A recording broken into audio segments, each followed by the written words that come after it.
Assalamualaikum warahmatullahi wabarakatuh dan selamat datang ke dalam podcast Sinema dan Sastra. Saya Muhammad Izzakir bin Zaharuddin sebagai hos anda untuk episod kali ini. Jadi hari ini sebenarnya kita nak bincangkan satu topik yang sebenarnya dekat dengan hati peminat filem. Tapi sebenarnya kita jarang sangat nak bedah secara dalam-dalamnya. Kita nak tengok kenapa industri perfilman di negara barat ini, terutama sekali Hollywood, macam tak boleh hidup sebenarnya tanpa filem yang diadaptasikan ini. Kenapa mereka ni macam obses sangat? Dan macam jadi satu kepentingan dan juga mereka boleh beri satu perhargaan yang sangat luar biasa bila karya yang sebenarnya diangkat daripada buku atau kisah sebenar ini. Jadi, apa kata Alia Rosnin? Betul tu, kalau kita tengok sejarah sinema barat, tradisi mengangkat karya sastra ke layar perak ini memang dah panjang sangat. Bukan benda baru. Betul, tepat sekali. Tapi korang sebenarnya perasan tak dalam anugerah akademik ke-97 yang berlangsung baru-baru ni pun, filem-filem yang diadaptasikan itu sebenarnya nampak yang dominan gila. Dekat atas petas, pengiktirafan tu jadi satu yang paling tinggi. Jadi hari ni saya sebenarnya tak berseorangan. Seperti mana saya telah menyebutkan nama Alia Rosnin tadi. Jadi saya nak perkenalkan keempat-empat ahli podcast kita hari ini. Yang ini kita ada Alia Rosnin dan juga kita ada Ahmad Sofwan, Hafizi dan juga Marsha. Jadi semua dah bersedia untuk kita bedah faktor yang pertama. Dah sedia Izzat? Saya ni dah tak sabar nak kongsi dari sudut pandang poket dan bisnes studio. Alang-alang pun dia dah sebut pasal pocket studio. Jadi apa kata kita persilakan Marsha untuk membedah faktor pertama yang membuatkan studio besar-besar ini sebenarnya tak jemu-jemu buat filem adaptasi. Terima kasih Izzat. Okey, kita kena realistik. Industri perfilman barat ni, terutama sistem studio gegasi dekat Hollywood, mereka sebenarnya bukan sekadar buat seni, malah mereka beroperasi sebagai entiti perniagaan. Kapitalis yang berisiko sangat tinggi, bayangkan kos produksi mereka untuk satu filem tu boleh mencecah ratusan juta dolar. Jadi, faktor pertama paling besar ialah jaminan komersial dan pasaran sedia ada atau kita panggil built-in fan base. Maksudnya studio ni cari jalan selamat lah Masya. Betul tu Hafizi. Sebab itu apabila studio memilih untuk mengadaptasi sebuah karya yang memang sudah popular, sama ada novel terlaris VIP atau biografi tokoh terkenal, mereka sebenarnya sedang meminimumkan risiko pelaburan kewangan mereka. Karya asal tu bertindak sebagai satu alat pemasaran awal. Kelompok pembaca dan peminat sedia ada akan secara automatik menjadi sasaran audiens gelombang pertama di dalam pawagam. Studio tak perlu bersusah payah bina kesedaran jenama atau brand awareness dari sifar peminat dah sedia ada, tinggal nak panggil dalam panggung sahaja. Sebut pasal biografi, filem yang pasal pemuzik tu masuk dalam kategori ni juga kan? Ya betul tu Alia Rosnin. Contoh terbaik yang kita boleh tengok baru-baru ni adalah filem A Complete Unknown. Filem ni diadaptasi daripada sebuah buku biografi tahun 2005 yang bertajuk Dylan Goes Electric, tulisan Elijah Wood. Filem ini mengisahkan fasa paling penting dalam controversial dalam hidup legenda muzik Bob Dylan. Wah, Bob Dylan kan? Pengaruh dia tu memang orang kata sudah memang global dan juga merentas generasi kan? Betul tu Izzat Akil. Pengaruh global Bob Dylan dan kelompok peminat setianya yang fanatik itulah yang memberi jaminan komersial yang sangat kukuh kepada pihak studio. Peminat bukan sahaja nak mendengar lagu dia, tapi mereka juga ada rasa curiga dan teruja nak melihat karya teks biografi tersebut divisualkan ke layar lebar. Secara tak langsung, ini menjamin penjualan tiket bukan sahaja dapat pasaran domestik Amerika, tapi juga pasaran antarabangsa, jadi pelaburan studio dikira selamat. Terima kasih Marsha. Itu adalah satu orang kata perkongsian yang sangat menarik lah untuk hari ini. Jadi saya rasa macam untuk tentang pocket studio tu sebenarnya dah selamat kita bentangkan. Jadi tapi sebenarnya untuk filem yang orang kata filem yang bagus tu pun takkan boleh bergerak dengan duit sendiri kan. Dia mesti juga kena ada satu pengisian. Jadi saya rasa untuk Alia Rosnin mungkin boleh berikan orang kata ulas sikit lah daripada segi seni dan juga satu penceritaan. Jadi apa pandangan Alia Rosnin? Terima kasih Izzat Akil. Betul cakap Marsha tadi tentang bisnes. Tapi bagi pemikiran filem dan pengarah, mereka pandang faktor kedua iaitu kemantangan naratif dan kualiti artistik. Korang kena faham nak tulis satu skrip ni bukanlah benda yang mudah. Dia perlukan satu benda yang sangat kukuh dan tiada lopun cerita. Dan ada juga pembangunan watak yang sangat kompleks dalam kekangan masa industri yang singkat. Ini adalah sangat tersukar. Betul, kadang-kadang skrip asal ni nampak tergesa-gesa sebab kejar deadline penerbitan. Betul. Berbeza sangat dengan naskah sastra seperti novel dan pementasan teater. Karya-karya ini biasanya dah melalui proses penyelidikan bertahun-tahun sebelum diterbitkan. Jadi proses adaptasi ini sebenarnya menyediakan satu blueprint ataupun pelan tindakan naratif yang sangat matang dan kaya dengan subteks yang dalam pemikiran filem barat.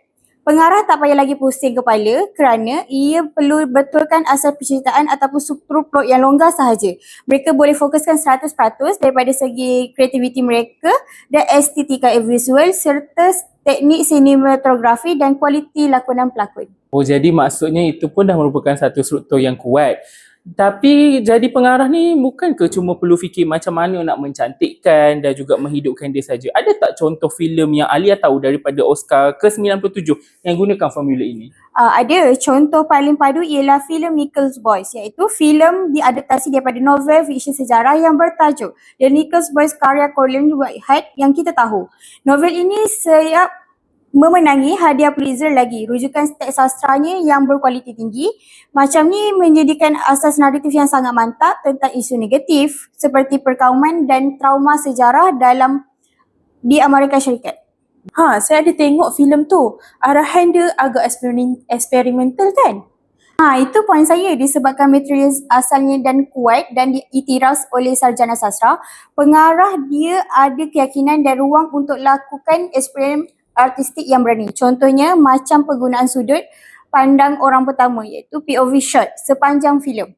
Kalau ceritanya longgar, eksperimen visual macam tu akan buat filem itu jadi hancur. Tapi sebab ceritanya dah sedia kukuh, ia jadi sebuah karya seni yang agung. Terima kasih Alia Rosdin. Satu perkongsian yang orang kata sangat-sangat berilmiah untuk hari ini. Tapi sebenarnya daripada jaminan duit itu sendiri, sebenarnya ia sudah membawa satu kepada kematangan dalam dunia seni. Jadi seterusnya, untuk kita tahulah lebih lanjut tentang industri barat ini sebenarnya tergila-gilakan reputasi. Jadi saya rasa mungkin Hafizi, mungkin awak sudah tahu lama kan, dan juga awak sudah perhatikan lama untuk trend ini. Jadi awak boleh kongsikan untuk faktor yang seterusnya. Sebut pasal reputasi, faktor ketiga ini memang tak boleh lari. Memburu prestis dan pengikrafan anugerah. Dalam ekosistem perfilman barat, wujud satu pembagian kelas atau kasta yang sangat jelas antara filem komersial kosong yang kita panggil popcorn movie dengan filem kelas tinggi atau prestis sinema. Adaptasi daripada sastra barat, isu politik atau realiti sosial yang kompleks ini selalunya dilihat sebagai kayu ukur kebijaksanaan intelek sesebuah studio. Betul tu Hafizi. Studio ni tak nak orang cok mereka ni cuma tahu buat filem superhero atau asyik tang-tang tu je kan? Tepat sekali Masya. Studio perlukan maruah intelek. Tambahan pula institusi anugerah terbesar seperti AMAPS yang menganjurkan anugerah Akademi Oscar mempunyai kecenderungan sejarah yang sangat tinggi untuk mengangkat filem adaptasi. Juri-juri dekat sana yang terdiri daripada pengkritik dan pembikin filem veteran amat menghargai kepakaran menterjemah teks bertulis yang rumit kepada bahasa visual yang puitis. Patutlah orang kata ada kategori khas Best Adapted Screenplay dekat Oscar. Betul tak Fizi? Jadi saya rasa boleh tak Fizi kongsikan sikit filem apa yang orang kata paling dominan dalam kategori baru-baru ni? Dua rujukan terbaik daripada Oscar ke-97 ialah filem Conslave dan Sing Sing. Filem Conslave yang diadaptasi daripada novel politik thriller Robert Harris menawarkan naratif intelek tentang pemilihan pop dan Vatican yang penuh dengan kritikan institusi, sangat berat tapi penuh dengan ketegangan. Bagaimana pula dengan Sing Sing? Saya dengar itu pun adaptasi juga. Ya, filem Sing Sing pula diadaptasi daripada rencana dokumentari The Rehabilitation of The Art tulisan John H. Richardson digabungkan dengan pementasan teater sebenar oleh banduan. Kategori Best Adapted Screenplay wujud khusus untuk mengiktiraf usaha-usaha rumit macam ni. Kemenangan dan pencalonan filem-filem sebegini menimbulkan studio barat memerlukan karya adaptasi bukan semata-mata untuk duit tapi untuk membina reputasi, meraih prestis dan meletakkan nama studio mereka dalam lipatan sejarah sinema dunia.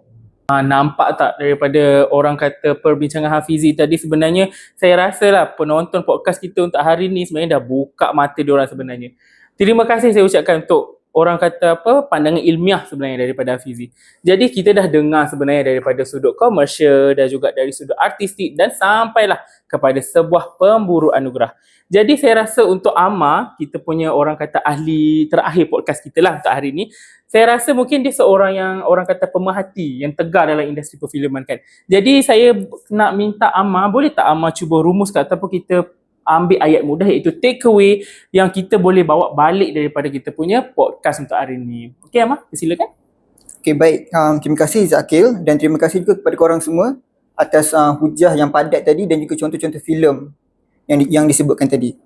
Okey, jadi secara keseluruhannya, kalau kita lihat semula penghargaan tinggi industri perfilman barat terhadap karya adaptasi ini bukanlah isyarat atau tanda yang industri mereka sebenarnya telah ketandusan idea asal. Jadi silalah buang tanggapan itu jauh-jauh. Sebab ada setengah orang kata Hollywood dah malas nak fikir idea baru kan?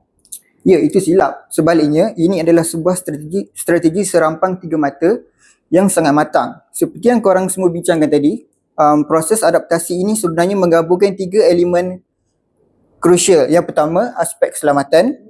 Yang kedua ialah kematangan seni. Dan yang ketiga ialah pembinaan reputasi. Saya rasa macam itu mungkin satu sinergi yang orang kata sudah lengkap kan? Betul Zakil. Sinergi antara dua sastra dan sinema yang dipamerkan melalui filem hebat seperti A Complete Unknown, Nickel Boys, Conclave dan Sing Sing dalam anugerah Akademi ke-97 baru-baru ini telah menjadi bukti kukuh. Teks bertulis sama ada novel, biografi maupun rencana akan sentiasa menjadi sumber inspirasi teragung yang memandu dan mengekalkan kualiti tinggi industri perfilman di barat. Terima kasih ahli podcast kita yang terakhir iaitu Amma. Saya rasa itulah satu hujah yang sangat-sangat mantap. Jadi saya rasa mungkin itulah satu orang kata konklusi yang terakhir yang sangat padu sebenarnya daripada Amma. Nampaknya masa sudah pun menceburui kita, yang mana untuk podcast kali ini berakhir di sinilah. Jadi saya nak mengucapkan terima kasih dan satu penghargaan yang amat besar untuk keempat-empat ahli podcast kita iaitu Alia Rosni, Amma Sofwan, Hafizi dan juga Marsha. Jadi saya rasa semoga kepada semua para pendengar podcast hari ini dapat satu idea dan orang kata perkembangan idea dalam dunia perfilman ini secara munasabah dan menjadikan satu orang kata pedoman untuk jangka masa panjang. Jadi saya rasa korang pun sebenarnya boleh sendiri menyokong filem-filem berkualiti karya Malaysia ataupun karya barat. Jadi sampai jumpa di episod yang akan datang. Saya hos anda Muhammad Izzakir bin Zaharuddin berakhir di sini. Saya mengundur diri. Sekian, terima kasih.